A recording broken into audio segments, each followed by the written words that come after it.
Jobs తన high school ఎడ్యుకేషన్ని homestead high school పూర్తి చేశాడు. తరువాత గ్రాడ్యుయేషన్ కోసం రీడ్ అనే కాలేజీలో చేరాడు. కానీ ఆ ఎడ్యుకేషన్ నచ్చక ఇక అక్కడితో ఎడ్యుకేషన్ ఆపేశాడు.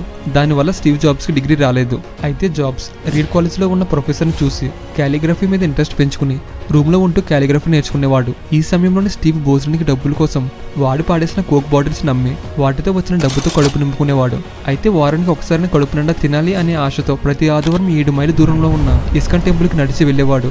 ఇలా ఇస్కాన్ టెంపుల్కి వెళ్ళడం వల్ల స్టీవ్కి మన భారతదేశ భక్తి సాంప్రదాయాల మీద ఇంట్రెస్ట్ వచ్చిందని చెప్తారు.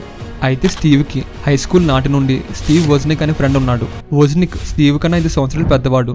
ఈ వోజ్నిక్ వల్ల స్టీవ్కి అటారీ అనే కంపెనీలో జాబ్ వచ్చింది. ఇలా జాబ్ ద్వారా డబ్బు కూడబెట్టి 1974లో స్టీవ్ జాబ్స్ తన ఆధ్యాత్మిక ప్రయాణాన్ని మొదలుపెట్టి తన మరొక ఫ్రెండ్ డానియల్ కోట్కేతో కలిసి 1974లో ఇండియాకి వచ్చాడు. స్టీవ్ హిమాలయలో ఉన్న నీమ్ కరోలి బాబా ఆశ్రమంలో సుమారు 7 నెలలు ఉన్నారు. తర్వాత తిరిగి మళ్ళీ కాలిఫోర్నియాకి చేరి ఫ్రెండ్ వోజ్నిక్ని కలిశారు. ఈ వోజ్నిక్కి ఎలక్ట్రానిక్స్ మీద మంచి పట్టు ఉంది. దానివల్ల స్టీవ్ మరియు తన ఫ్రెండ్ వోజ్నిక్ కలిసి స్టీవ్ ఇంటి గ్యారేజ్లో 1976 ఏప్రిల్ 1న యాపిల్ కంపెనీ స్టార్ట్ చేశారు.